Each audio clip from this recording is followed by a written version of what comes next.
Will, what was your favorite part about working on cruise ships? You know, there's so much to working on cruise ships that is so much fun. I could say many things. I could actually say being on the ship itself, because it's like a playground for adults. Yeah. I could say it's the traveling part from country to country. You never hit the same, see the same things twice. All the foods, the exotic foods that you get to try, all the people that you meet. It's just, it's incredible, incredible journey is what it is. And I did it for 10 years, and it was, it's something that I wouldn't trade for $1 million. Right. I wouldn't either. I would do it again in an instant. I think it defined who I am, who Absolutely. Joel is. It created who I am, Absolutely.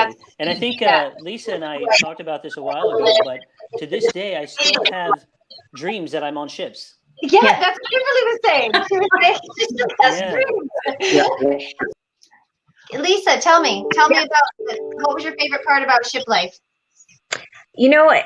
I've been thinking about this question all weekend, and I couldn't come up with something because I just loved everything, to be honest with you. I loved what I did. I loved the people that I worked with. I loved the passengers. I got along with them really well. It was hard for me to pick just one thing. It's hard. I mean, the travel was honestly the bonus of it. I always dreamed of working on a cruise ship, so I was able to accomplish that, and I loved that. But I mean, the travel, like I said, was the bonus on top. But I can't express how amazing it was to meet lifelong friends that I consider family. So I think maybe that's one of my favorites. I don't know, but I had a great time. And Mario, what was your favorite thing? It's just such an adventure, Adventure, yeah. It's I think it's the best thing is actually the enrichment that gives you the experience of it all. And you did 10 years, right? You did 10 years, Mario? Almost 9 years. 9. Yeah, like being able to think of a place, just point at the world map and say, "Oh, okay, I've been there. I know I have friends there." The freedom of being able to think, "Oh, look, let's go there. I know this place." Favorite part, I don't know. I liked a lot of it. I still have dreams that I'm leaving work here. I live in Vancouver, BC. And so I always have dreams. I'm leaving to go on the ship for like 4 weeks or 6 months. I always have like ship land dreams. I quite liked it. Kimberly, how many years did you do on ships? It was a while, right? It was quite a long time. It was 9. Yeah. I was on board I started 2004 on the Regal, and I went to 2012. And so I met Shelby on the Diamond Princess, so cruise staff as well. Amazing how quick it flies. So I was a butler on Princess Cruises.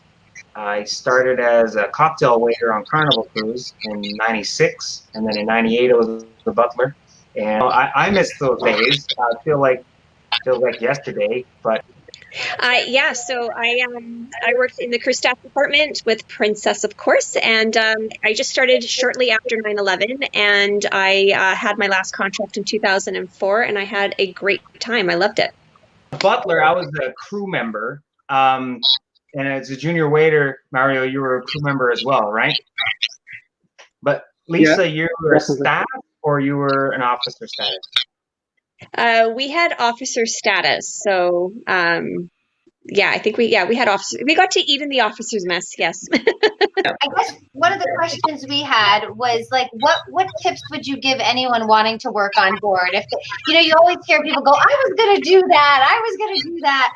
Like, Kimberly, what would be your tip to give someone if they wanted to work on board? Just one tip. It would probably be, I don't know, you're going to work really hard. Yeah. So you just have to enjoy working hard. Right? So what tip, Lisa, you had a time to think about it, or maybe Mario, what tip would you give someone if they say, "I want to work on a cruise ship"? Kimberly said, "You're going to work hard, so know that."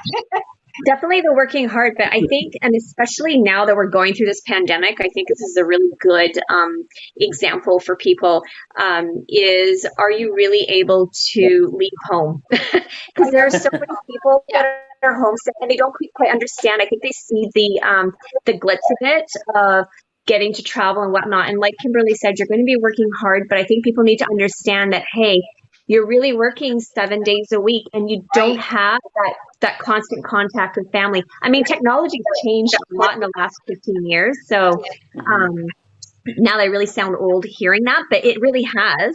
Well, the internet's so much better now on board. It is.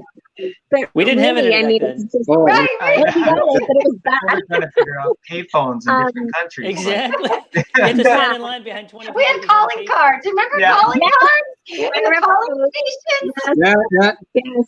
But I think it's I think people, really To get understanding that, line. Yeah. like Kimberly said, it's a lot of hard work. And are you able to go months at a time without actually seeing your family?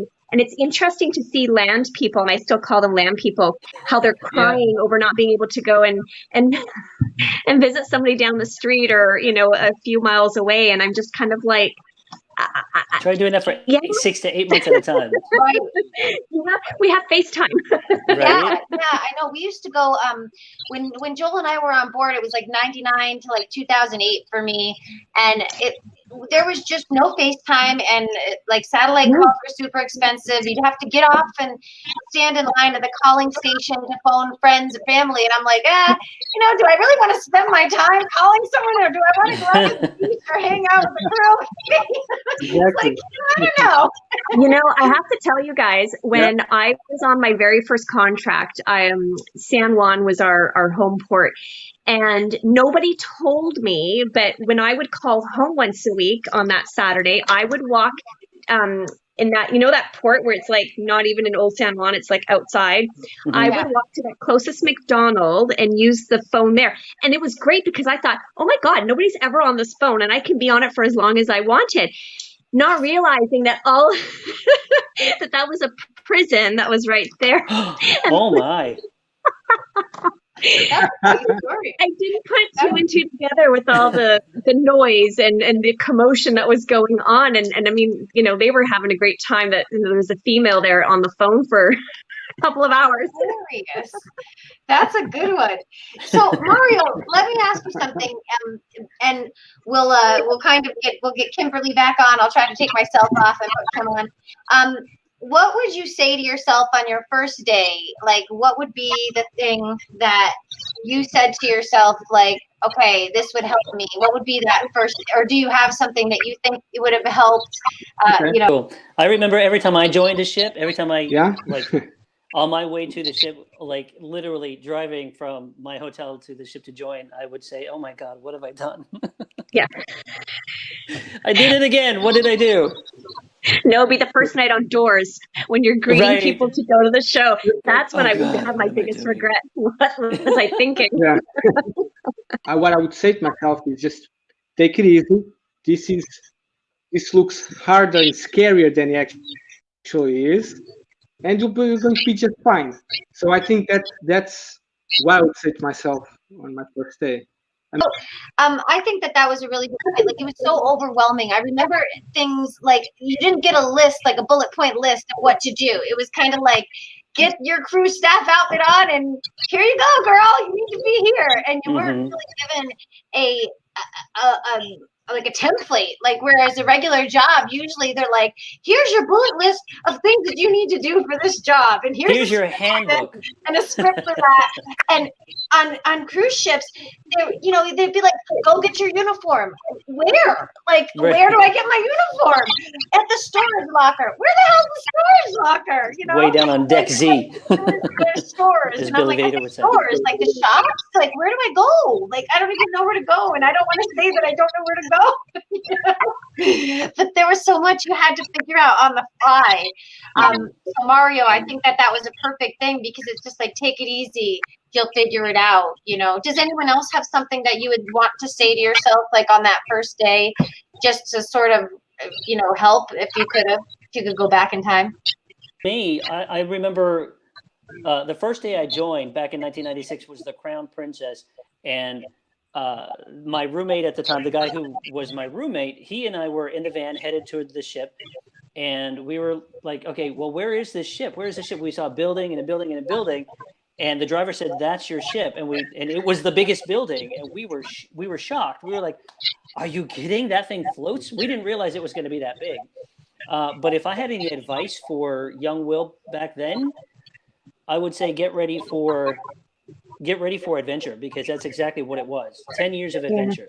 Because literally so many things happen. It was a lot of fun, a lot of adventure.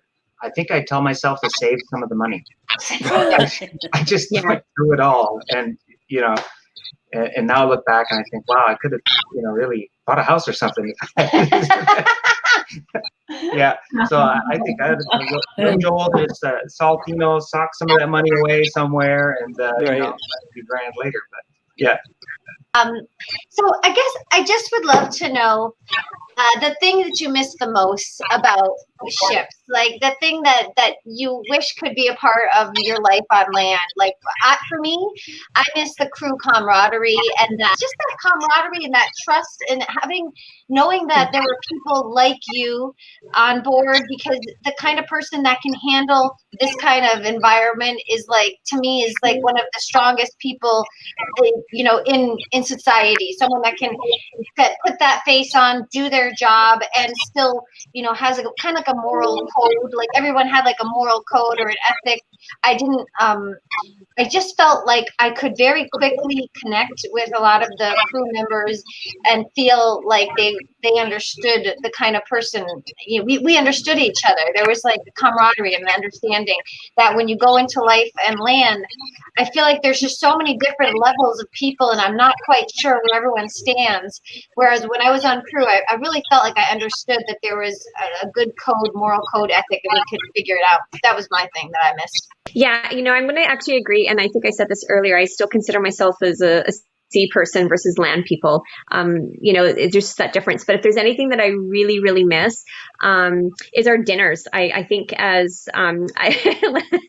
Will's laughing. Because I just felt like we really all, depending on the contract, but we really did make sure that we grabbed everybody, and we all, if we could, we made sure we could have dinner together, and sometimes lunches as well. And I miss those.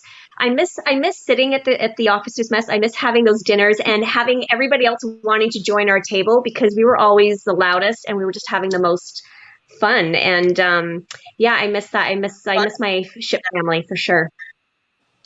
Well, for me, what I can say about that is, I'm sure Mario, you can agree with the waiters and everything, but because Lisa and I were crew staff, that when you go from one contract to the next, you already know that you're joining a family, and it truly is. They become instant family, because you have to. There's no other choice but to become family. And like families, sometimes siblings will bicker and fight and whatnot. But that's what makes it fun, because at the end of the day, that you're still going to be there for that person. You're still going to be there for your fellow crew staff, or your fellow waiters, or your fellow Steiners, or whatever department you're in. You are a family. And that's how it is.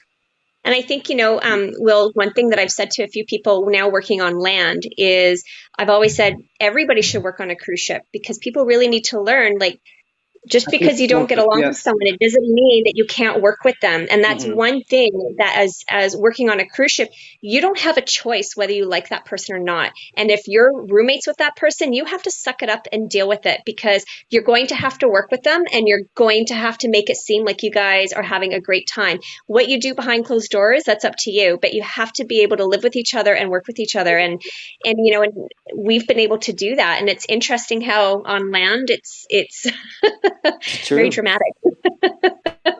Not the case. It's the intensity of it really is. One day, I feel that one day on board would be the equivalent of almost a week on land. Agreed. So the feeling that was so intense that relationships of one week old relationships would feel like a year, or or it was like that level of that fast-paced intensity that would add to the exhaustion, but fun. So it's a mix of emotions, strong emotions. Then go back home, and a week passes, 2 weeks pass, and you start getting bored. And it feels like, to me at least, it always felt like the world was revolving in slow motion. So nothing ever changed back home. It was like Nothing I ever was finding changed. the exact same faces. Yeah, exactly. So it'd be like, it was time slow down, it's like that kind of feeling.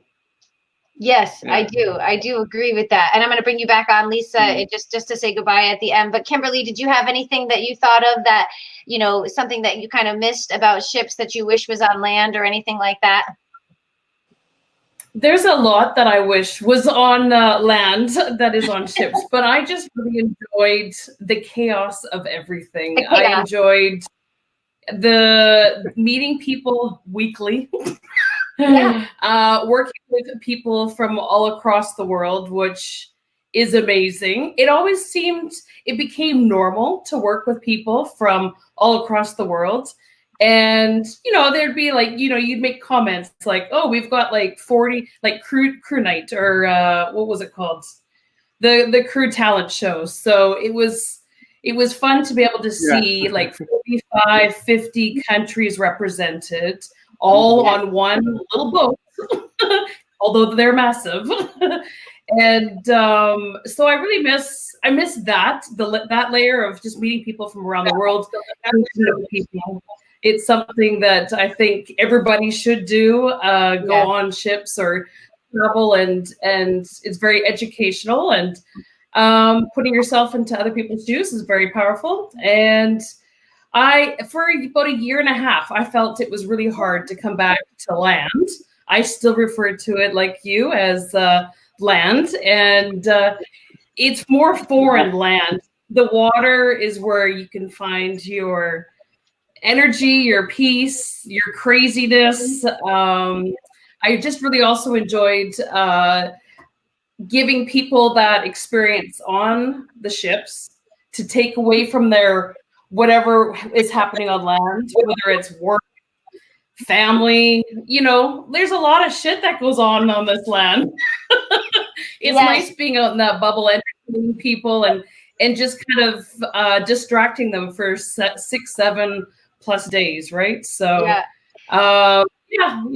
there's a lot of things that I really miss about it, and there's a lot of things that I've been able to take from the ship and bring to the work that I do today. So it's nice to be able to kind of try to get a balance there. It definitely added to our character. There's no doubt about that, right? I mean, all of us, our character is different because of the experience of working on board a ship and being able to handle that.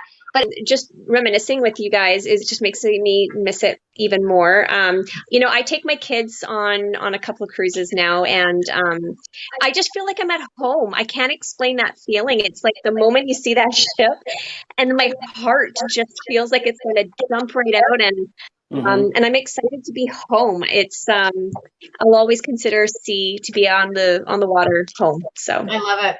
Well, I'm Shelby. You guys are all fabulous. I'll see you on Facebook. Thank you so much for being flexible, as all cruise ship people are. Bye, guys. It's such an enriching experience that when we look at the grand scheme of things, it's just like, wow, where to begin?